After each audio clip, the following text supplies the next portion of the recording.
سوال کیا ہے، آج کل سوشل میڈیا پر یہ پوسٹ زیادہ پھیلایا جا رہا ہے کہ اولاد کے حق میں دعا کرنا ذی الحجہ کے 7، 8، 9، 10 تاریخ کو کرنے سے اللہ تعالیٰ دعا قبول فرماتے ہیں،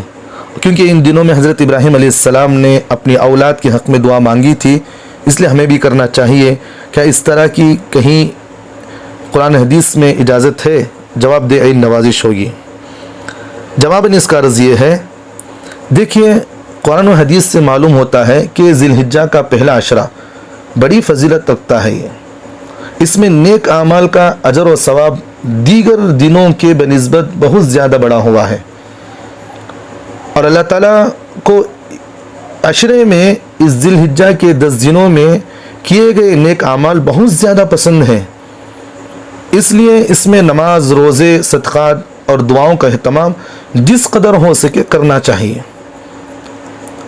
اور اولاد کے حق میں والدین کی دعا تیزی کے ساتھ قبول ہوتی ہے، لیکن کسی حدیث میں ان ایام میں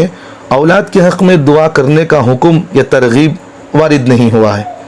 یہ تو بات ہے کہ اولاد کی دعا جو ہے اللہ تعالیٰ والدین کی دعاؤں کے ذریعے سے والدین کو اولاد کے حق میں دعا مانگنے سے ضرور قبول فرماتے ہیں، یہ تو حدیثوں میں موجود ہے، لیکن یہ بات جو ہے نہیں ہے کہ ان ایام میں دعا کرنے سے جلدی قبول ہوتی ہے اور اس کی ترغیب آئی ہے، اس طرح کی کوئی بات نہیں لکھی گئی ہے۔ اور حضرت ابراہیم علیہ السلام کا اولاد کے لیے مطلقاً دعا کرنا قرآن مجید میں خود اللہ تعالیٰ نے ذکر کیا ہے، جیسا کہ سورۃ البقرہ کے اندر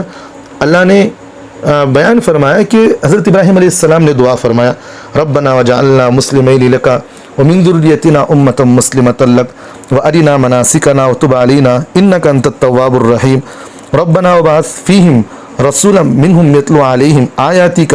ویعلمہم الکتاب والحکمۃ ویزکیہم انک انت العزیز الحکیم۔ اس طرح کے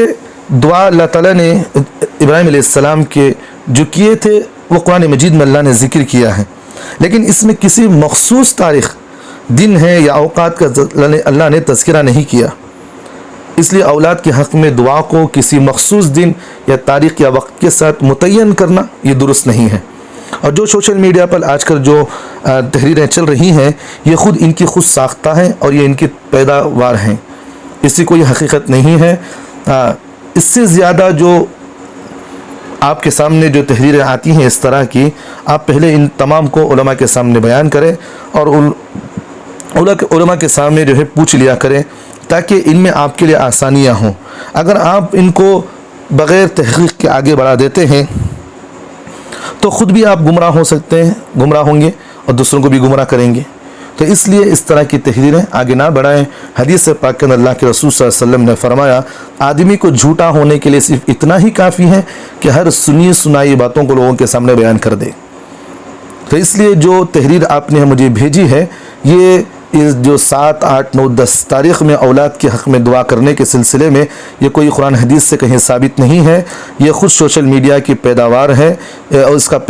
آگے پھیلانا بھی جائز نہیں ہے، اور اسی تحریروں پر پہلی تحقیق کریں، بعد میں آگے بڑھانے کی کوششیں کریں۔ اللہ ہم تمام کو عمل کی توفیق عطا فرمائے۔